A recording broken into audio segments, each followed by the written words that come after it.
What's up, everybody? Denofa here, and we're going to be doing some mounting of some tires for a couple of my fun cars today. First, we're doing the MIATA.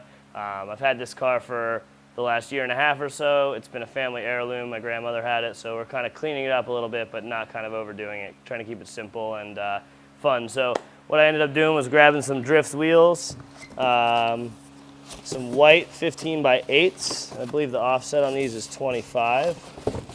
But yeah, so we're gonna mount these up today. I'm gonna show you how to do that using the new coats machine I got. It's a pretty neat setup. It's got a few features that make it super easy to do. It's a 90X model, and what the coolest feature about it here, I'll show you in a minute, is that you don't have to use any tire spoons at all, which is really rad. These actually clamp it on. It's nice because it's plastic here, so it doesn't mess your wheels up. All right, and we're gonna take our core tool, which I don't have the proper one, but this is another way to do it here. We'll pop the valve stem in there. So cool, we'll bring the tire back up over here, and we'll plop it on sideways, about a 45-degree angle, so that we can slide this in there. We're gonna bring the neck down and put it flush against the wheel, and then lock it down. This little guy right here, you want to make sure it's pushed up against the wheel. And we're going to use that corner there to be able to pull the wheel on.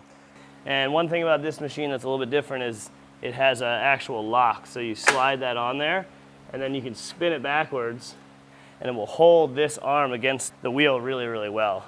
So you'll just give it a little bit of help spinning in the beginning, keeping that bottom bead below the actual drop center, and we'll pop the wheel right on.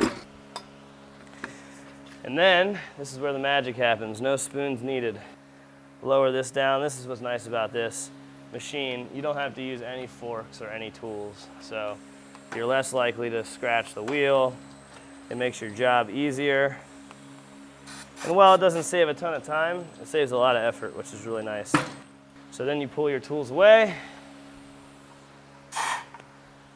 unlatch the top, unlock this guy. Don't forget to drop the wheel off of the actual clamp so that it can bead properly. We will pull our valve core out so we can get a lot of air in there, help us bead it up. And we'll put our filler neck on there, and it'll pulse its way up. Give it a little bit of help sometimes. So we'll end up moving the wheel around a little bit to help the tire bead seal up itself.